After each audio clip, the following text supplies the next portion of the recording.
Good morning, students. My name is Rajni, Assistant Professor from NJ College. This video lecture is going for Calculus and Geometry subject of BCA third year. So let's begin. Riemann integral पर based question को देखने से पहले इसके definition पर नज़र डालते हैं। Let I equals to a b and let f I to R be a bounded function. यहाँ हमने एक इंटरवल ले लिया, close interval a b, and f को ले लिया बाउंडेड फंक्शन है। तब एफ को हम रीमान इंटीग्रेबल या फिर इंटीग्रेबल कहेंगे आई पर if and only if the lower and upper Riemann integrals are equal, that is L of f equal to U of f. Integral a to b f of x, ये है lower Riemann integral और ये है अपर Riemann integral. अगर दोनों ये equal है तब ये जो इंटीग्रल है कहलाएगा Riemann integral. The common values of this integrals is called Riemann integral और R integral of f of x over a b. इसे हम ऐसे भी शो कर सकते हैं, integral a to b f of x d x या फिर a to b f d x.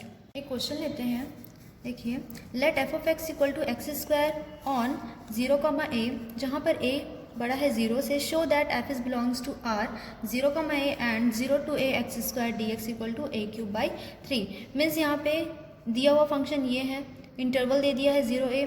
यहाँ पर हमें शो करना है, मीन्स प्रूफ करना है कि एफ इज़ रीमान इंटीग्रल होगा 0 a इंटरवल पे, और ये प्रूफ करना है। सबसे पहले सॉल्यूशन में देखिए लिखना है जो दिया हुआ है, गिवन दैट फंक्शन दिया हुआ है f of x equal to x square. अब हम करेंगे जो इंटरवल दिया था उसका हम पार्टीशन बनाएंगे। Consider the partition P equal to, यहाँ पर जो इंटरवल दिया था 0 a, इसे हम n इक्वल पार्ट में डिसेक्शन किए हैं। तो क्या होगा 0 a by n to a by n से लेकर ith टर्म में i minus 1 a by n i a by n से लेकर n a by n equal to a, 0 से a तक हम इसे n इक्वल पार्ट्स में डिसेक्शन कर दिए, सब डिवाइड कर दिए। अब यहाँ पर देखिए f जो है मोनोटोन इंक्रीजिंग फंक्शन है।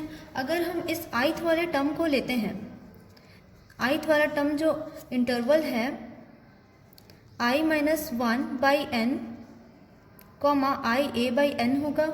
अब यहाँ पर देखिए सुप्रीमम और इन्फीमम कौन सी वैल्यू है, ये वैल्यू जो है इन्फीमम वैल्यू होगी और ये वैल्यू जो है सुप्रीमम वैल्यू होगी। चूँकि f जो है एक मोनोटोन इंक्रीजिंग फंक्शन है, इंक्रीजिंग फंक्शन मीन्स वो बढ़ता जाएगा, ये छोटा फिर इससे बड़ा ये, इससे बड़ा ये। तब यहाँ पर जो वैल्यू होगी ये वाली वैल्यू इन्फीमम कहलाएगी और ये वाली जो है सुप्रीमम होगी। अब हमें यहाँ पर small m i capital M i निकालना है, लोअर रीमान सम निकालना है और अपर रीमान सम, उसके बाद लोअर रीमान इंटीग्रल फिर अपर रीमान इंटीग्रल। तो निकालते हैं स्मॉल एम आई। तो यहाँ पर एम आई की वैल्यू होगी, देखिए एम आई का डेफिनेशन क्या कहता है, infimum of f of x, जहाँ पर x is belongs to x i minus 1 comma x i. तो यहाँ पर हम देखते हैं, देखिए infimum f of x ith वाले टर्म में देखिए यहाँ पर ये होगा इन्फीमम वैल्यू, तो यहाँ पर आ जाएगा M i equal to i minus 1 upon n a. अब चूंकि f of x equal to x square है तो यहाँ पर हो जाएगा इसका होल स्क्वायर। और कैपिटल एम आई की वैल्यू क्या होती है, सुप्रीमम होती है एफ ऑफ एक्स, जहाँ पर x बिलोंग करेगा x i minus 1 comma x i. तो यहाँ पर सुप्रीमम वैल्यू क्या है, आई ए बाई एन, तो आई ए बाई एन। अब चूंकि f of x equal to x square है इसलिए यहाँ पर x की जगह पे ये जो है होल स्क्वायर होगा, आई ए बाई एन का होल स्क्वायर। अब हम निकालेंगे del x i, del x i means length. अब del x i equal to फॉर्मूले से होता है x i minus x i minus 1। यहाँ पर एक्स आई की वैल्यू जो है देखिए ये होगी i a by n minus x i minus 1, ये वाली वैल्यू होगी i minus 1 upon n a. अब इसे हम लोग सॉल्व कर लेते हैं। यहाँ पे एलसीएम आएगा एन आई ए माइनस आई माइनस 1 ए, आई ए माइनस यहाँ पर देखिए ए अंदर जाएगा आई ए हो जाएगा, माइनस सामने माइनस था प्लस हो गया ए अपॉन एन, आई ए से आई ए कैंसिल हो जाएगा ए बाई एन, तो डेल एक्स आई निकल गया ए बाई एन। अब हमें निकालना है एल पी एफ। चूँकि अब जानते हैं कि LPF फॉर्मूले से summation i equals to 1 to n mi del xi होता है। अब यहाँ पे देखिए mi की वैल्यू थी, mi की वैल्यू ये है, स्मॉल mi की वैल्यू यहाँ पर पुट कर देते हैं whole square, del x i की value a by n i है तो a बाई एन।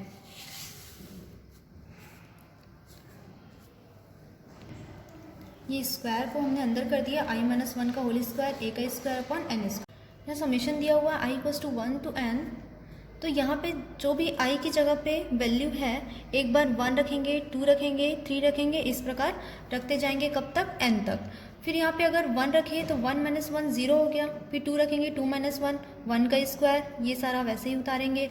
उसके बाद लास्ट में n रखेंगे तो n माइनस 1 का whole square a square by n square into a by n होगा। अब यहाँ से देखिए न्यूमिनेटर से ये टर्म तो 0 है, अब यहाँ पे a स्क्वायर इंटू ए, यहाँ पर भी a square into A, means ऊपर में न्यूमिनेटर में a क्यूब बाहर हो जाएगा, कॉमन निकाल देंगे, और डिनोमिनेटर में n स्क्वायर इंटू एन देख रहे हैं सब में, मीन्स यहाँ पे भी n क्यूब जो है डिनोमिनेटर से कॉमन निकल जाएगा। तो यहाँ पर होगा a cube upon n cube, common निकल गया, यहाँ पे बचेगा 1 square plus 2 square dash dash plus n minus 1 का होल स्क्वायर। अब यहाँ पे हम जानते हैं कि 1 square plus 2 square plus n square तक के जो टर्म जाता है इसका सम होता है n into n plus 1 2n plus 1 upon 6। अब यहाँ पे देखिए ये तो n टर्म तक जाता है तब ये फॉर्मूला हुआ, अगर ये n माइनस 1 टर्म तक जाएगा तो इस n की जगह पे हम पुट करेंगे n माइनस 1, पुट करके दिखाती हूँ। अब यहाँ पे देखिए n था पहले, मतलब कि यहाँ क्या लिखेंगे हम लोग n माइनस 1, फिर n प्लस 1 था, n की जगह पे n माइनस 1 प्लस 1, फिर 2n प्लस 1 है 2, n की जगह पे n माइनस 1 प्लस 1 अपॉन 6। अब इसको सॉल्व कर लेते हैं पहले, ये तो n माइनस 1 वैसा ही रहेगा, यहाँ पर जब सॉल्व करेंगे 1 से 1 कैंसिल हो जाएगा, n बचेगा, यहाँ पर 2n माइनस 2 प्लस 1 अपॉन 6, यहाँ पे हो जाएगा a cube upon n cube, n minus 1 n, यहाँ पर 2n minus 2 plus 1 minus 1 upon 6। अब यहाँ पे देखिए ऊपर में एक n है और यहाँ से n क्यूब है, n से n कैंसिल होने के बाद a cube by n square, यहाँ से n माइनस 1 फिर 2n माइनस 1 हो गया अपॉन 6। इसको ऐसे करते हैं कि n माइनस 1 पहले लिख देते हैं, फिर 2n माइनस 1 फिर a क्यूब अपॉन 6n का स्क्वायर। तो ये हमारा आ गया LPF। अब निकालते हैं UPF, means upper Riemann sum. UPF का फॉर्मूला होगा summation i equals to 1 to n capital MI del XI। अब MI की वैल्यू हमने पहले निकाला था, i a बाई एन का होल स्क्वायर था, ठीक है, और डेल XI जो है a बाई एन है। अब यहाँ summation i equals to 1 to n, i a को a स्क्वायर लिख देते हैं upon n square into a by n. अब यहाँ देखिए i equals to 1 to n दिया है, मीन्स यहाँ पे i की जगह पे एक बार 1 रखेंगे, 2 रखेंगे, ऐसे करते करते पूरा n टर्म तक लिखेंगे। कर देते हैं i इक्वल्स टू, अगर यहाँ पर 1 होगा तो 1 square a square by n square into a by n plus 2 square into a square upon n square into a by n plus अगर 3 पुट करें तो 3 square into a square by n square into a by n plus dash dash, last में हम क्या put करेंगे n, तो यहाँ पर हो जाएगा n square by n square into a by n. अब यहाँ पर देखिए ऊपर न्यूमिनेटर में a square into a cube हो रहा है, सब में a क्यूब हो रहा है, डिनोमिनेटर में देखिए n square into n cube हो रहा है, मीन्स यहाँ पे भी न्यूमिनेटर और डिनोमिनेटर से a cube n cube common निकल जाएगा, निकाल देते हैं a cube upon n cube, तो यहाँ बचेगा 1 स्क्वायर प्लस यहाँ बचेगा 2 square plus 3 square plus dash dash से लेकर n स्क्वायर तक। अब चूँकि जैसे कि अभी ऊपर मैंने बताया formula 1 square plus 2 square plus 3 square से पूरा n स्क्वायर का जो सम होता है वो होता है n into n plus 1 2n plus 1 upon 6। यहाँ पर भी n तक टर्म गया हुआ है, सेम फॉर्मूला होगा as it is n+1 2n+1 upon 6। अब यहाँ पे देखिए n³ है, यहाँ पर n है, एक n से एक n कैंसिल हो जाएगा, तो आएगा a³ by n² n+1 2n+1 by 6, या फिर इसे ऐसे भी लिख सकते हैं n कैंसिल हो गया था, n+1 2n+1 upon 6n² into a³। ये क्या आ गया? UPF। LPF निकाल लिया हमने, UPF भी निकाल लिया। अब हम निकालते हैं upper and lower Riemann integral. लिख लेते हैं we have 0 to a, lower Riemann integral निकाल रही हूँ पहले, x² इंटू डी एक्स। देखिए f(x) dx होता था, f(x) की जगह पे x² है, तो यहाँ पे हमने लिखा x² into x² dx equal to limit norm p tends to 0 LPF, या फिर limit n tends to infinity. LPF की वैल्यू क्या थी? ये फॉर्मूला है इसका। LPF की वैल्यू हम यहाँ पे पुट करेंगे। LPF की वैल्यू ये आई हुई है, ठीक, n-1 2n-1 a³ divided by 6n²। अब यहाँ पे देखिए n tends to infinity put करना है। एक काम करते हैं, यहाँ से n को कॉमन निकाल लेते हैं। Limit n tends to infinity, n common निकाला और यहाँ से भी n कॉमन निकाला, n² हो गया। यहाँ पर हो जाएगा 1 - 1 अपॉन n, यहाँ पर हो जाएगा 2 - 1 upon n upon 6n² a³।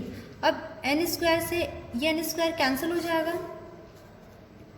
Limit n tends to infinity 1 - 1 upon n 2 - 1 upon n a³ by 6। अब यहाँ पे n की जगह पे इन्फिनिटी पुट करेंगे। 1 अपॉन इन्फिनिटी 0 होता है, तो यहाँ पे 1 - 0 2 - 0 अपॉन 6 a³। यहाँ पर आ जाएगा 1 इंटू 2 a³ बाई 6 होगा, मीन्स a³ बाई 3। तो यहाँ पर लोअर रीमन इंटीग्रल की वैल्यू आ गई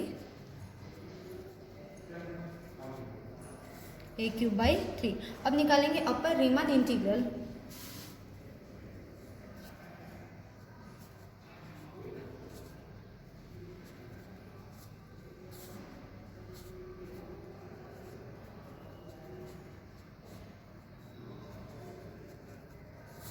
इसका फॉर्मूला होगा limit n tends to infinity. UPF की वैल्यू हमने निकाली है अभी। UPF की वैल्यू जो है ये है। अब इसे यहाँ पुट कर दीजिए,